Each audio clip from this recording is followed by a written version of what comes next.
നമസ്കാരം. ഇന്ന് ഞങ്ങളോടൊപ്പമുള്ള ഗസ്റ്റ് നമ്മുടെ റിയാദിൽ പ്രത്യേകിച്ച് പ്രവാസികൾക്ക് ഒരു അഭിമാന നിമിഷമാണ്. പ്രിയപ്പെട്ട നമ്മുടെ സ്വന്തം ഷാജു വാലപ്പൻ സാറാണ് ഞങ്ങളോടൊപ്പം ഉള്ളത്.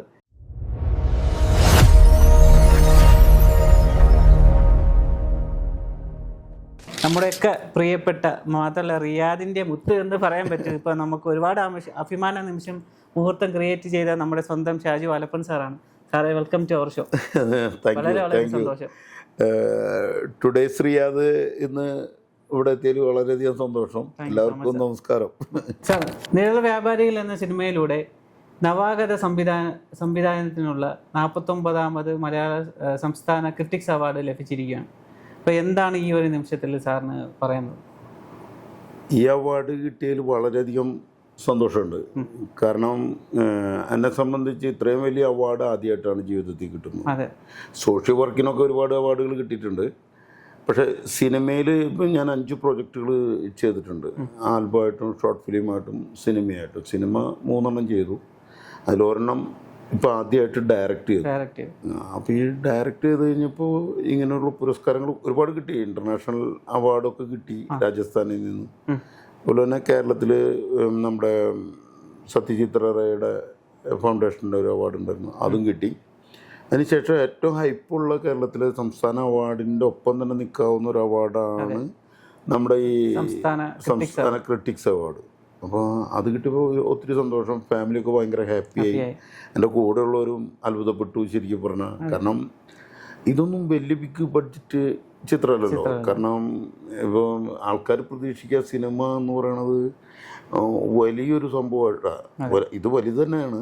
പക്ഷെ എന്നിരുന്നാലും മോഹൻലാൽ, മമ്മൂട്ടി അല്ലെങ്കിൽ പൃഥ്വിരാജ് അല്ലെങ്കിൽ ദിലീപ് അങ്ങനെ ഒരു കൺസെപ്റ്റ് നമ്മുടെ ഇടയിൽ അതിൽ നിന്നൊക്കെ വിഭിന്നമായിട്ടാണല്ലോ ഈ സിനിമ ചെയ്തത്. അപ്പോൾ ആ ഒരു അത്ഭുതം ആൾക്കാർക്കുണ്ട്. എന്നിരുന്നാലും ഞാൻ ഭയങ്കര ഹാപ്പിയാണ് ഇങ്ങനെ ഒരു അവാർഡ് കിട്ടിയത്. പിന്നെ ഫിലിം ഫീൽഡിൽ ഉറച്ചു നിൽക്കാൻ താല്പര്യമുള്ളതുകൊണ്ട് ഇതൊക്കെ ഒരു ഇൻസ്പിറേഷനാണ്. അതെ, പ്രത്യേകിച്ച് നമ്മുടെ ഒരു പ്രവാസി എന്ന നിലയിൽ ഇത് പ്രത്യേകിച്ച് നമ്മുടെ റിയാദിന് ഒരു അഭിമാന നിമിഷമാണ്. അതെ അതെ അതെ അതെ തീർച്ചയായും. റിയാദിൽ എന്ന് തന്നെയല്ല, പ്രവാസികളുടെ ഇടയിൽ ഇതേപോലെ ബിസിനസ്സിനൊപ്പം സാമൂഹ്യ പ്രവർത്തനം അതുപോലെ തന്നെ നമ്മുടെ ഈ എന്താ പറയുക സിനിമ പ്രൊഡ്യൂസ് ചെയ്യുന്നവർ ഇഷ്ടം പോലെ ഉണ്ടാവും. അതെ അതെ, സിനിമ പ്രൊഡ്യൂസ് ചെയ്യാൻ പ്രവാസികളിൽ ഇഷ്ടം പോലെ ഉണ്ട്. അതിനകത്ത് ആക്ട് ചെയ്യുക. ഞാൻ 3 പടത്തിലും ആക്ട് ചെയ്തിട്ടുണ്ട്. അതുപോലെ തന്നെ ചെറിയ വേഷങ്ങളാണ്. അതുപോലെ തന്നെ നമ്മൾ ഇപ്പോൾ ആദ്യമായിട്ടൊരു പടം ഡയറക്റ്റും കൂടി ചെയ്തു. അപ്പോൾ അത് അങ്ങനെയുള്ള ആൾക്കാർ വളരെ കുറവായിരിക്കും. കാരണം അത് നമ്മളൊരു ബിസിനസ് മാത്രമായിട്ടല്ല ഇത് കാണുന്നത്. ഇത് കല അത്രേ ഉള്ളൂ. മീൻസ് കലയോടൊരു താല്പര്യം ഉണ്ടായാലും നമുക്ക് ഇതൊക്കെ കൊണ്ടുപോകാം. പ്രൊഡ്യൂസറായിട്ട് മാത്രം പോവുകയാണെന്ന് വെച്ചിട്ടുണ്ടെങ്കിൽ സാമ്പത്തിക നേട്ടം നോക്കിയിട്ടാണ്. നമ്മളതൊന്നല്ല ഉദ്ദേശിക്കുന്നത്.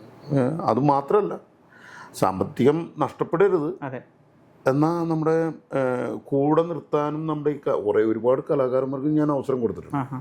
എൻ്റെ ആദ്യ സിനിമയിൽ ഞാൻ നമ്മുടെ കൊറോണ കാലത്തായിരുന്നു. അത് എന്ന് പറഞ്ഞു കഴിഞ്ഞിട്ടുണ്ടെങ്കിൽ നമ്മുടെ മലയാള സിനിമയിൽ 2ാം നിരയിൽ നിൽക്കുന്ന ആൾക്കാരുണ്ടല്ലോ. നല്ല ഒരുപാട് പലരും നായിക വേഷത്തിൽ മമ്മൂട്ടിയോടൊപ്പം ഒക്കെ അഭിനയിച്ച നീന കുറുപ്പ് നായികയായിട്ടുണ്ടായിരുന്നു. അവരൊക്കെ ആ പടത്തിലൊക്കെ ഉണ്ടായിട്ടുണ്ട്. ഷാജിനെയാണ് നമ്മൾ അതിനകത്ത് നായകനാക്കി കൊണ്ടുവന്നത്. ആദ്യമായിട്ടാണ് അദ്ദേഹം ഒരു നായക വേഷം കൈകാര്യം ചെയ്തത്. അപ്പം അദ്ദേഹത്തിനും ഒരു നല്ല ഹൈപ്പ് കിട്ടി കരിയറിൽ. അതുപോലെ തന്നെ ഞാൻ പറഞ്ഞില്ലേ, 2ാം നിരയിലുള്ളവരെ 1ാം നിരയിലേക്ക് കൊണ്ടുവന്നു. സുനിൽ സുഗത, ചെമ്പിൽ അശോകൻ, അങ്ങനെ ഒരുപാട് പേരുണ്ട്. ഇപ്പം പേരെടുത്ത് പറയാനായിട്ട് ഇപ്പോൾ ഒരുപാട് പേര് എനിക്ക് ഓർമ്മയില്ല എത്ര ഇതുണ്ട്. അപ്പം അങ്ങനെ ഒരുപാട് പേരെ കൈപ്പിടിച്ച് മുകളിലേക്ക് ഫസ്റ്റ് റോയിലേക്ക് കൊണ്ടുവരാനായിട്ട് എന്നെ കൊണ്ട് സാധിച്ചു. പിന്നെ കൊറോണ കാലത്ത് ഇവർക്ക് ആർക്കും സിനിമ ഇല്ലാണ്ടിരിക്കുന്ന ഒരു അവസരം. ആ അവസരത്തിൽ സംഭവിച്ചിട്ടുണ്ട്. ആ സമയത്താണ് ഞാനിത് ചെയ്തത്. അതുകൊണ്ട് അവരൊക്കെ ഇന്നും ഭയങ്കര എന്താ പറയുക, ഒരു ആരാധനയോടുകൂടിയാണ് നോക്കണേ. കാരണം അവർക്ക് അന്ന് പല ആൾക്കാർക്കും, എല്ലാവരുടെ കാര്യമല്ല, പല വ്യക്തികൾക്കും തൊഴിലില്ലാത്തൊരു, കാരണം പലരുടെ ഉപജീവന മാർഗമാണ് സിനിമ. എല്ലാവർക്കും കല മാത്രമല്ല, അതൊരു ഉപജീവനം കൂടിയാണ്. അപ്പോൾ ആ രീതിയിൽ അവർ നമ്മളോട് ഭയങ്കരമായിട്ട് സ്നേഹം പ്രകടിപ്പിക്കും. ഇപ്പം എപ്പോഴായാലും ഇടയ്ക്ക് കോളുകൾ ചെയ്യുന്നു. അതുപോലെ തന്നെ ഇതിൽ അഭിനയിച്ച പുതുമുഖങ്ങൾ കുറേ പേരുണ്ടായിരുന്നു, അവർക്കും അവസരം കൊടുത്തിരുന്നു. അവരൊക്കെ നല്ല സിനിമകളിലേക്ക് കയറി വന്നു. മീൻസ് നായകനായിട്ടല്ലെങ്കിലും അത്യാവശ്യം വേണ്ട പല വേഷങ്ങളിലും നല്ല രീതിയിൽ അവരെത്തിയിട്ടുണ്ട്. അപ്പോൾ അതിനൊക്കെ ഒരു അവസരം കൊടുക്കാനായിട്ട് നമ്മളെ കൊണ്ട് സാധിച്ചു. അവർ വിളിച്ച് പറയുമ്പോൾ ഷാജേട്ടാ നന്നായിട്ടുണ്ട്, ഞങ്ങൾക്ക് ഒരു ഹൈപ്പ് കിട്ടി, പുതിയ സിനിമകൾ വന്നു ഞങ്ങളുടെ എന്നൊക്കെ പറയുമ്പോൾ നമുക്കൊരു അഭിമാനം തോന്നും. അപ്പോൾ നിഴൽ വ്യാപാരി എന്ന സിനിമയിലേക്ക് ഈ അവാർഡ് കിട്ടാനുള്ള ആ ഒരു വഴി എങ്ങനെയാണ് ആ സിനിമയിൽ എത്തിപ്പെട്ടത് സാറ്? അല്ല, ഞാൻ പറഞ്ഞല്ലോ, സിനിമ ഫീൽഡിലേക്ക് വന്നിട്ട് ഇപ്പോൾ ഒരു 4-5 വർഷമായി. കൊറോണ ടൈമിൽ തുടങ്ങിയതാണ്. അപ്പോൾ ഞാൻ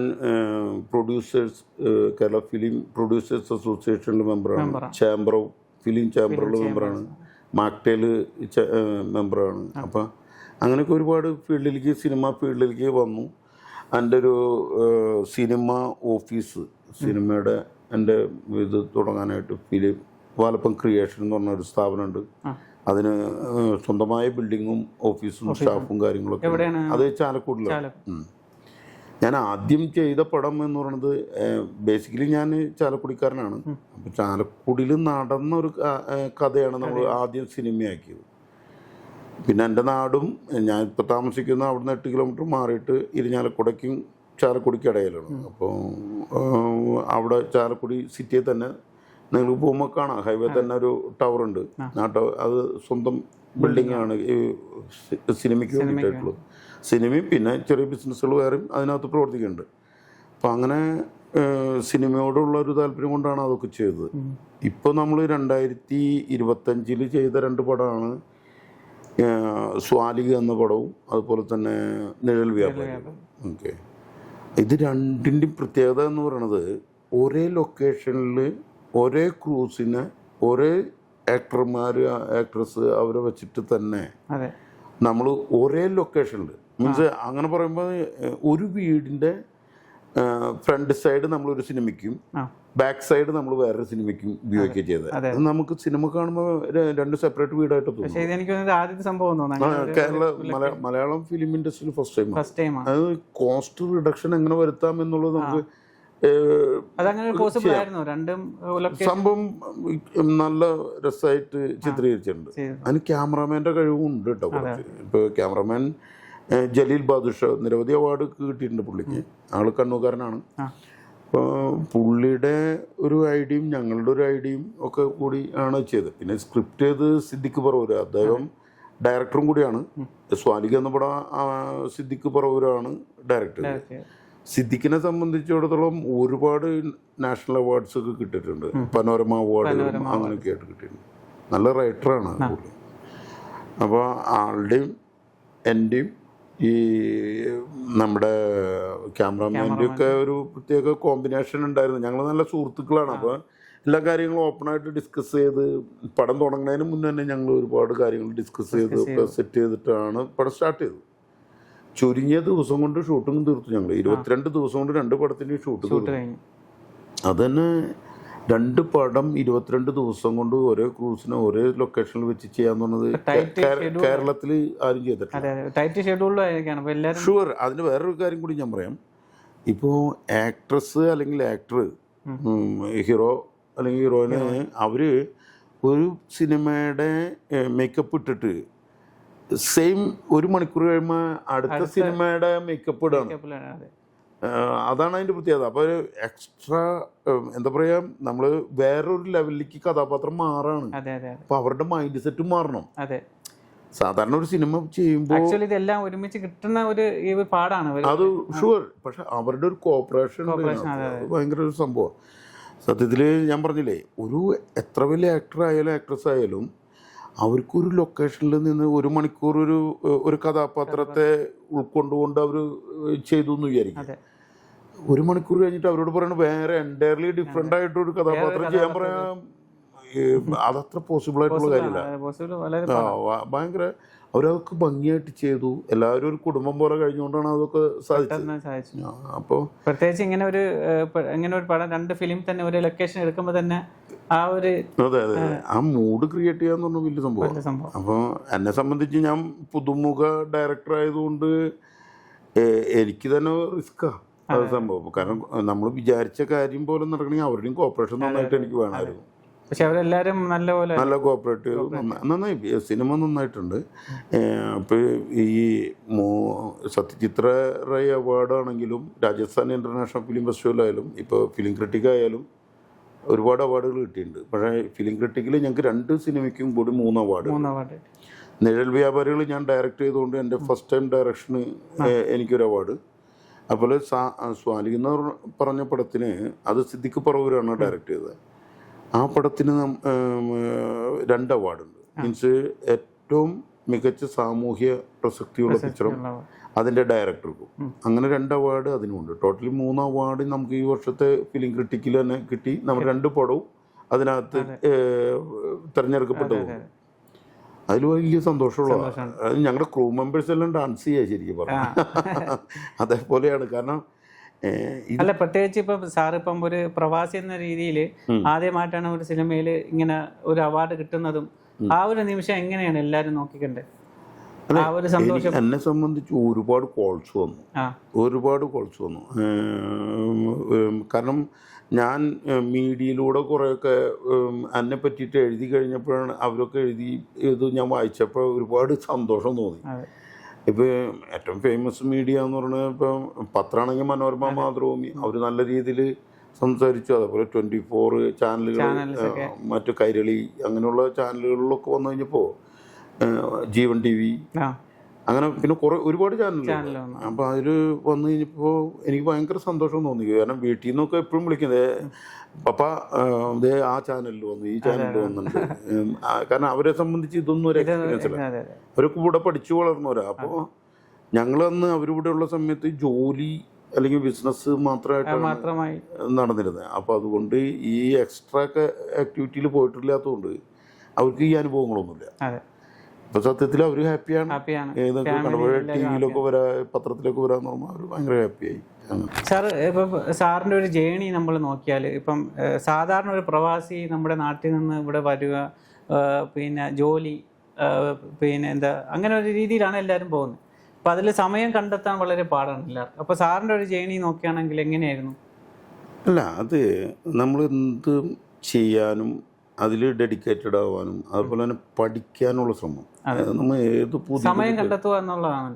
അത് നമുക്ക് താല്പര്യമുണ്ടെങ്കിൽ എല്ലാത്തിനും സമയം കണ്ടെത്തും. അത് അതിൻ്റെ ഒരു പ്രത്യേകതയാണ്. ഇപ്പം നിങ്ങൾക്ക് തന്നെ സമയമില്ല എന്ന് പറയണത് ശരിയല്ല. കാരണം നിങ്ങൾക്ക് താല്പര്യമുള്ളൊരു കേസ് വന്നാൽ നിങ്ങൾ അതിന് പ്രയോറിറ്റി കൊടുക്കും. യാതൊരു തർക്കമില്ല. നിങ്ങൾക്ക് ഒരാളെ കാണണമെന്ന് തോന്നി നിങ്ങൾ പോയിരിക്കും. അല്ലെങ്കിൽ ഒരു ഭക്ഷണം കഴിക്കണമെന്ന് തോന്നി നിങ്ങൾ ചെയ്തിരിക്കും. അല്ലെങ്കിൽ ഒരു സിനിമ കാണണമെന്ന് തോന്നി പോയിരിക്കും. അതെന്ത് ഇത് മറ്റുള്ളതൊക്കെ ത്യജിക്കുക നേരത്തെ. അതാണ് അതിൻ്റെ പ്രത്യേകത. അപ്പം ഞാൻ സത്യത്തിൽ ഞാനൊരു എംകോംകാരനാണ്. ഇവിടെ വന്നത് ചീഫ് അക്കൗണ്ടൻ്റായിട്ടാണ് പ്രവാസം തുടങ്ങിയത്. അൽമോഹദ്വീപ് ഗ്രൂപ്പ് ഓഫ് കമ്പനിയിൽ വന്നു. അവിടെ തുടങ്ങി വന്നു. ഒരു വർഷം കഴിഞ്ഞപ്പോൾ പാരലലി ബിസിനസ് റൺ ചെയ്തു. അന്നൊക്കെ അറിയാലോ, കമ്പനി അറിയാണ്ട് ചെയ്യണം. അങ്ങനെ ചെയ്തു. 15 കൊല്ലം സർവീസിലുണ്ടായിരുന്നു. അത് കഴിഞ്ഞ് ഈ ഒരു 15 വർഷം ഫുള്ള് പ്രവാസി തന്നെയായിരുന്നു. അതിൽ ഞാൻ ഗ്യാപ്പില്ല. ഇപ്പോഴും പ്രവാസി തന്നെ. ഗ്യാപ്പില്ല. 30 വർഷത്തിലധികമായി പ്രവാസിയാണ്. 30 വർഷത്തിലധികമായി. 30 വർഷത്തെ ഒരു ലോങ് ജേണി ഇപ്പോഴും സ്റ്റിൽ കണ്ടിന്യൂ. അതാണ്. അപ്പം ഞാൻ പറഞ്ഞത് നമ്മൾ ഈ താല്പര്യങ്ങളാണ് എല്ലാത്തിനും കൊണ്ടുപോകുക. ഞാൻ ഇപ്പോൾ എൻജിനീയറിങ് പരിപാടികളാണ് കുറേ. ഒരു ഫാക്ടറി ഉണ്ട് ഇവിടെ, ഇൻവെസ്റ്ററായി. നമ്മളിപ്പോൾ ഒഫീഷ്യൽ ഇതാണ്, സ്പോൺസറില്ല, നമ്മൾ തന്നെ ഇൻവെസ്റ്ററായി. വാലപ്പം ഗ്രൂപ്പ് കമ്പനി എന്ന് പറഞ്ഞ ഇതായി. അതുപോലെ തന്നെ ഇവിടെ ബിസിനസ്സും ഒരുപാട് ട്രാവൽ ചെയ്യേണ്ടി വരും. ഇതൊക്കെ ആയിട്ട് അങ്ങനെ പോവും. പിന്നെ ബിസിനസ്സിൽ ഫുള്ളിയായിട്ടിരിക്കും. നാട്ടിലുമുണ്ട്. അപ്പം അവിടേക്ക് ഓടണം, ഇവിടെ ചെയ്യണം, എല്ലാം തിരക്ക് തന്നെ. അങ്ങനെയുള്ള വിശേഷങ്ങൾ. സാർ, ഒരു പ്രവാസി എന്ന രീതിയിൽ സാർ ആദ്യമായി മലയാള ഫിലിം ഫീൽഡിലോട്ട് വരുന്ന ടൈമിൽ ഒരു സംവിധായകൻ അല്ലെങ്കിൽ ഒരു ഡയറക്ടർ എന്ന രീതിയിൽ ആദ്യമായി സാർ അപ്രോച്ച് ചെയ്ത സമയത്ത് സാറിനുണ്ടായ കുറേ വെല്ലുവിളികൾ നേരിട്ടിട്ടുണ്ടാവില്ല. എങ്ങനെയാണ് ഇത് ചെയ്യുന്നത്, എങ്ങനെയാണ് അപ്പോൾ അതിനെ കുറിച്ചൊന്ന് ഓർത്താൽ എന്താണ്? അല്ല, സത്യത്തിൽ ഞാൻ അവിചാരിതമായിട്ടാണ് ഫിലിം ഫീൽഡിലേക്ക് വരണത്. ഫിലിമിനോട് താല്പര്യമാണ്, ഫിലിം ചെയ്യണമെന്നൊക്കെ ആഗ്രഹമാണ്. പക്ഷേ നമ്മുടെ മനസ്സിൽ എപ്പോഴും ഫിലിം എന്നുള്ളത് ഭയങ്കര ബിഗ് ബഡ്ജറ്റ് ദൂരത്താണ്. മീൻസ് ഒരുപാട് കോടികളും ഇതൊക്കെ ഇറക്കിയിട്ടുള്ള ഒരു സംഭവമാണ് ഫിലിം എന്നാണ് കൺസെപ്റ്റാണ് നമ്മൾ. പക്ഷെ ഞാൻ ഈ കൊറോണ സമയത്ത് ഒരു ബിൽഡിംഗ് കൺസ്ട്രക്ഷനായിട്ട് ബന്ധപ്പെട്ട് ചാലക്കുടിൽ എപ്പോഴും ഉണ്ടാവും. അപ്പോൾ ആ നാട്ടിലുള്ള ഒരാൾ ഡയറക്ടർ വന്ന് എന്നെ സമീപിച്ചു, ഷാജേട്ടൻ നമുക്ക് ഒരു ഷോർട്ട് ഫിലിം ചെയ്യാമെന്ന് പറഞ്ഞിട്ട്. അപ്പോൾ പുള്ളി അങ്ങനെ പറഞ്ഞു കഴിഞ്ഞപ്പോൾ നല്ല തീമാന്ന് തോന്നി, ഒരു മെസ്സേജാണ്. ഞാനെന്ന് വെച്ചാൽ ഈ സോഷ്യൽ ആക്ടിവിറ്റിയിലൊക്കെ ഒരുപാടുണ്ട്. അപ്പോൾ അത് ചെറുപ്പം തൊട്ട് സ്കൂള് കോളേജ് തൊട്ട് തന്നെയുണ്ട്. ഇപ്പം പള്ളിയൊക്കെ ആയിട്ട് ബന്ധപ്പെട്ടൊക്കെ അതിലൊക്കത്തിലുണ്ട്. അപ്പോൾ അങ്ങനെ ഇരിക്കുമ്പോൾ ഈ പുള്ളിക്ക് വന്നിട്ട് എന്നോട് പറഞ്ഞു, ഇങ്ങനെ എൻ്റെ ഒരു സ്ക്രിപ്റ്റ് ഉണ്ട്, നമുക്ക് ചെയ്യാം എന്ന് പറഞ്ഞു. അപ്പം ഞാൻ അത്ര ഇൻട്രസ്റ്റ് എടുത്തില്ല, വെറുതെ കാശ് കളയണ്ടല്ലോ എന്നൊരു ചെറിയ ബഡ്ജറ്റ് പുള്ളി പറഞ്ഞ. ആളെ സംബന്ധിച്ച് അത് വലിയൊരു സംഭവമാണ്. ആൾക്ക് അങ്ങനെ ഒരു ഇത് നമ്മൾ ആൾക്ക് കൈ കൊടുക്കാൻ ആരും ഉണ്ടായിരുന്നില്ല. അപ്പം എന്നോട് പറഞ്ഞു കഴിഞ്ഞപ്പോൾ ഞാൻ അന്ന് നീ അത് എന്ന് പറഞ്ഞു. അങ്ങനെയാണ് ഷോർട്ട് ഫിലിം ദ ലോ എന്ന് പറഞ്ഞിട്ട്, അതിൽ കഥ മയക്കുമരുന്നിനെതിരായിട്ടുള്ളൊരു, അതെനിക്ക് തോന്നുന്നു ആ കൊറോണ ടൈം തന്നെ. ആ, അതിനും ഒരുപാട് സ്റ്റേറ്റ് അവാർഡുകളൊക്കെ നമുക്ക് വിൻ ചെയ്യാൻ പറ്റി. ആദ്യത്തെ ഒരു എൻട്രി തന്നെ നമുക്ക് അത് കിട്ടി. അതിനകത്ത് ഞാൻ അധികം ഇൻവോൾവ്ഡ് അല്ല, കാരണം എൻ്റെ ബിൽഡിംഗ് കൺസ്ട്രക്ഷൻ അങ്ങനെ നടക്കണു. ഞാൻ അത് സത്യത്തിൽ എൻ്റെ ഫ്രണ്ട്സിനും മറ്റുള്ളവർക്കൊക്കെ വേണ്ടിയിട്ടാണ് ഞാനത് പിടിച്ചത് തന്നെ. അതിൽ എന്ന് വെച്ചിട്ട് മോശമല്ലത്, കാരണം ശിവജി ഗുരുവായൂർ അറിയാലോ അല്ലേ, ഏറ്റവും ഫേമസ് നല്ല കാലിബറുകൾ. അതുപോലെ തന്നെ അംബിക മോഹനം മാഡം അവരറിയാലോ. പിന്നെ മറ്റു എൻ്റെ ഫ്രണ്ട്സും കാര്യങ്ങളൊക്കെ ആയിട്ട് അതിനകത്ത് നല്ല ഇതായിരുന്നു, നല്ല ചൂടുവെപ്പായിരുന്നു. അതിൻ്റെ ടേസ്റ്റ് കിട്ടിക്കഴിഞ്ഞു. പിന്നെ ഫിലിമിനെ പറ്റി കുറച്ച് പഠിച്ചു, കണ്ടു, മനസ്സിലാക്കി കുറച്ച് കാര്യങ്ങൾ, എല്ലാം അല്ല ഞാൻ പറയണം.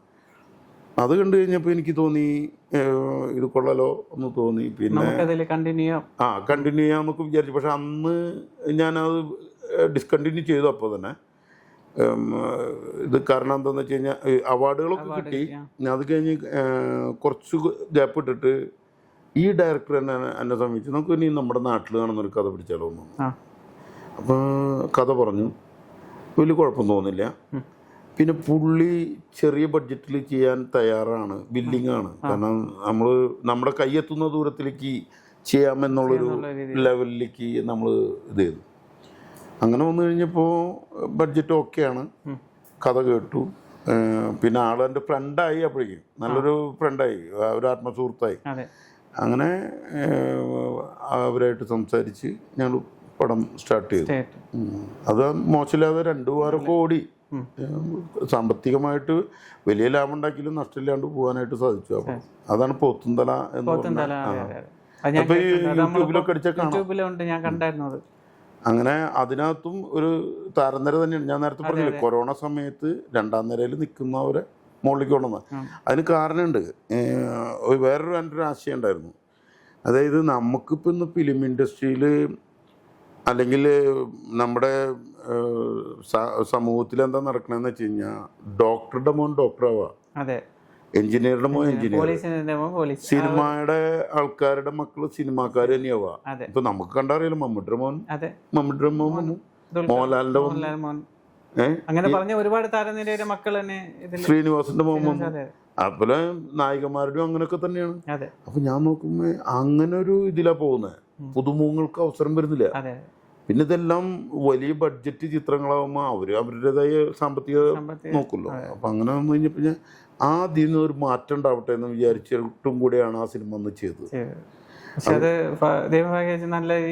മോശമില്ലാത്ത രീതിയിൽ പോകാൻ പറ്റി. അപ്പൊ നമുക്ക് മനസ്സിലായി ചെലവ് കുറഞ്ഞും പടം പിടിക്കാം. അതുപോലെ തന്നെ നമുക്ക് സത്യത്തിൽ ഒരുപാട് കലാകാരന്മാരും കഴിവുള്ളവരും പുറത്തു നിൽക്കുക. കാരണം അവസരം കിട്ടുന്നില്ല. കാരണം ആർക്കും പരീക്ഷിക്കാനായിട്ട് പേടിയുണ്ട്. കാരണം നമ്മളിപ്പോൾ അവരെ വെച്ച് പരീക്ഷിച്ച് പടം പൊളിഞ്ഞു പോയി കഴിഞ്ഞില്ലേ, എല്ലാം തീർന്നില്ലേ. അപ്പം അത് കാരണം അത് പിന്നെ ഒരു ഇക്വേഷൻ ഉണ്ട് ഈ ഇപ്പോൾ സിനിമ ബിസിനസ്സിൽ. അതായത് ഇന്ന ആളെ വെച്ച ഇത്ര മാർക്കറ്റ്, പിന്നെ ഇന്ന രീതിയിൽ ക്യാമറ ഉപയോഗിച്ച് ഇത്ര മാർക്കറ്റ്, അല്ലെങ്കിൽ ഇന്ന രീതിയിൽ ക്യാമറമാൻ ആയിരുന്നുണ്ടെങ്കിൽ ഇത്ര, അങ്ങനെ ഒരു ഇക്വേഷൻ വെച്ചിട്ട് ഇത്ര പെർസെൻറ്റേജ് അങ്ങനെയാണ് പോണത്. നമ്മൾ അങ്ങനെയൊന്നും നോക്കാൻ നിന്നില്ല. കാരണം കറക്റ്റായിട്ട് നമ്മൾ സിനിമ അങ്ങോട്ട് പിടിച്ചു, അത് മോശമില്ലാത്ത രീതിയിൽ ഓടി. അതുകൊണ്ട് പല പുതുമുഖങ്ങൾക്കും അവസരം കിട്ടി. അവരത് കാരണം ഇന്നും ഹാപ്പിയാ, നമ്മളെ വിളിക്കുന്നുണ്ട്. അവർ പല അതുമൂലം ഒരുപാട് സിനിമ നമ്മളെ കാരണമായിട്ട് അവർക്ക് പല സിനിമകൾ കിട്ടി, ഒരുപാട് അവസരം കിട്ടി.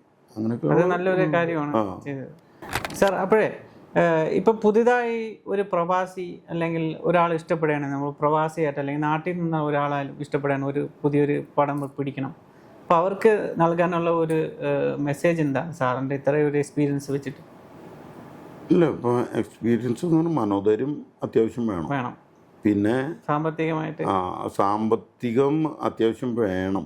കാരണം ഇതൊരു റിസ്കി ബിസിനസ്. പിന്നെ എന്നെ സംബന്ധിച്ച് ഞാൻ ഈ സാമൂഹ്യ പ്രവർത്തനമുള്ളതുകൊണ്ട് ഇതൊരു സോഷ്യൽ മെസ്സേജ് കൊടുക്കുന്ന ഇതും കൂടി ഞാൻ ആ ലെവലിൽ നോക്കുന്നുണ്ട്. അപ്പോൾ ഈ ഇപ്പം നമ്മുടെ സ്വാലികായാലും നിഴൽ വ്യാപാരികളായാലും അങ്ങനെ ഒരു സോഷ്യൽ മെസ്സേജ് അതിനകത്ത് ഉണ്ട്. അതുകൊണ്ടൊക്കെയാണ് ഇത് പ്രസക്തിയായിട്ട് വന്നത്, പടം അത്ര ഇതിൽ വന്നത്. പുതിയ ആൾക്കാർ വരുമ്പോൾ നല്ലത് എല്ലാവരും വെൽക്കം ചെയ്യണം. പക്ഷേ പഠിച്ചിട്ട് ചെയ്യാനേ ഞാൻ പറയുള്ളൂ. ഇപ്പോൾ പഠിച്ചിട്ട് ചെയ്യണം. ഇത് വെറുതെ ഒരാൾ വന്നു, സ്ക്രിപ്റ്റ് ഉണ്ട്, അതിനെപ്പറ്റി ഒന്നും അറിയാണ്ട് വന്ന് ചാടിക്കഴിഞ്ഞാൽ, സമീപകാലത്ത് നമ്മൾ കണ്ടല്ലോ, ഒരാൾ പ്രൊഡ്യൂസ് ചെയ്തിട്ട് അയാൾ ഭയങ്കര പ്രശ്നത്തിൽപ്പെട്ട് കോടികൾ നഷ്ടപ്പെട്ട് വലിയ ഒരുപാട് ഇതുണ്ട്. അപ്പോൾ അങ്ങനെ ഒരു അവസരം ഇല്ലാണ്ടിരിക്കാനായിട്ട് നോക്കാം. അപ്പോൾ ഇതൊക്കെ പടം പുതിയൊരു ട്രെൻഡ് വന്നതാണ്. ഇപ്പം വലിയ ഹൈ പടങ്ങളൊന്നും നല്ലോണം ഓടാതെ ചെറിയ ബഡ്ജറ്റിലെടുത്ത പടങ്ങളെല്ലാം നല്ല ഹിറ്റായി പോകുന്നുണ്ട്. ഇപ്പൊ വാഴ 2 പോലുള്ള സിനിമകളിൽ നമ്മളെ നോക്കിയാല് അത് ഞാൻ പറഞ്ഞില്ലേ, ട്രെൻഡിനനുസരിച്ച് പോകാൻ പഠിക്കണം.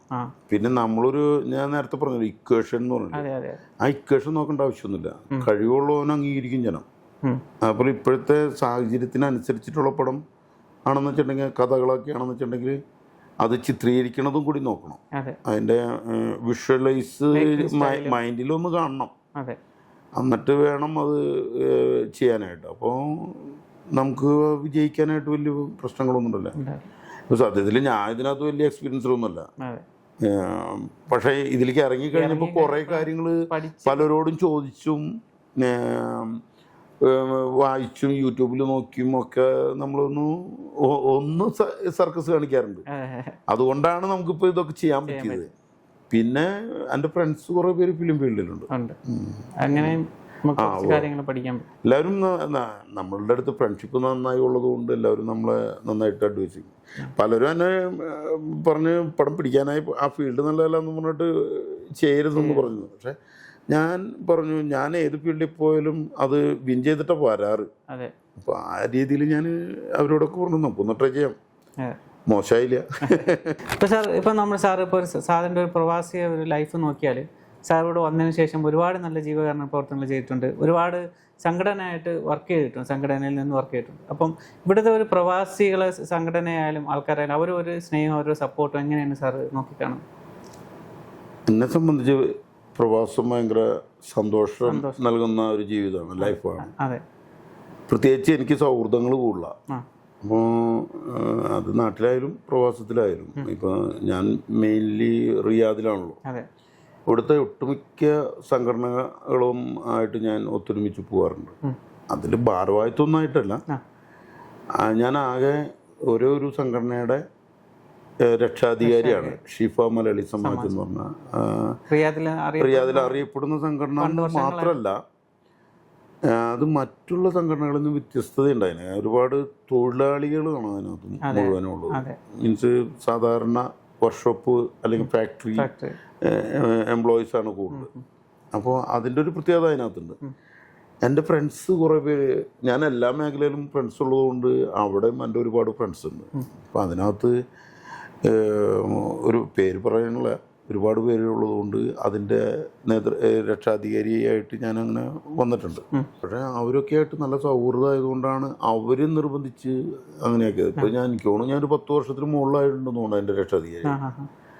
കൃത്യമായിട്ടറിയില്ല, നല്ല ഒരുപാട് കാലമായിട്ടുണ്ട്. പിന്നെ ഇവിടെ ഉള്ള എല്ലാ സംഘടനക്കാരായിട്ടും നല്ല ബന്ധമാണ്, നല്ല സ്നേഹമാണ്, എല്ലാ ഭാരവാഹികളും നല്ല ഇതാണ്. ഇപ്പോൾ അവിടെ അവർ നടത്തുന്ന പ്രോഗ്രാമുകളിലൊക്കെ ഞാൻ പാർട്ടിസിപ്പേറ്റ് ചെയ്യാറുണ്ട്. അവർ ചെയ്യുന്ന ജീവകാരുണ്യ പ്രവർത്തനം, സോഷ്യൽ വർക്കുകൾ, ഇതിലൊക്കെ നമ്മൾ സമയമുണ്ടെങ്കിൽ പോവും. അതല്ലെങ്കിൽ എൻ്റെ എംപ്ലോയീസ് ഉണ്ട് ഇവിടെ, അവരെ പറഞ്ഞു വിടും. അങ്ങനെയൊക്കെ ആയിട്ട് നല്ല രീതിയിൽ നല്ല സൗഹൃദം കാത്ത് സൂക്ഷിക്കാറുണ്ട്. അവരൊരു സപ്പോർട്ട് എപ്പോഴും നമുക്കുണ്ടാവില്ലേ? എന്നെ സംബന്ധിച്ച് ഇവരെല്ലാവരും ഏത് നേരത്ത് എനിക്കങ്ങനെ വേണ്ടി വന്നിട്ടില്ല. പക്ഷെ ഞാനിപ്പോൾ അവരോട് ഒരു കാര്യം പറയണം. ഇപ്പോൾ നാട്ടിലായിരിക്കുമ്പോൾ ഒരു കാര്യം പറയണം. എൻ്റെ നാട്ടുകാർ ഇപ്പോൾ തൃശ്ശൂരുള്ള അല്ലെങ്കിൽ ഞാൻ പരിചയമുള്ള ഒരാൾക്ക് എന്തെങ്കിലും അത്യാഹിതം സംഭവിച്ചു. അപ്പോൾ ഞാൻ ഇവിടെയുള്ള സംഘടനയുടെ ആരെങ്കിലോടും വിളിച്ചു പറഞ്ഞാൽ അവർ ഇമ്മീഡിയറ്റ് ആക്ട് ചെയ്യാറുണ്ട്. അപ്പോൾ മെയിൻലി എനിക്ക് റിയ ടാക്കിസ്, ഷിഫ മലയാളി സമാജം, കേളി, നവോദയ, OICC, KMCC, പിന്നെ പയ്യന്നൂർ അസോസിയേഷൻ, ഇങ്ങനെ ഒരുപാട് സംഘടനകളുണ്ട്. എല്ലാവരും പേര് ഞാൻ പറഞ്ഞിട്ടുണ്ട്. ഒരുപാട് പേരുണ്ട്.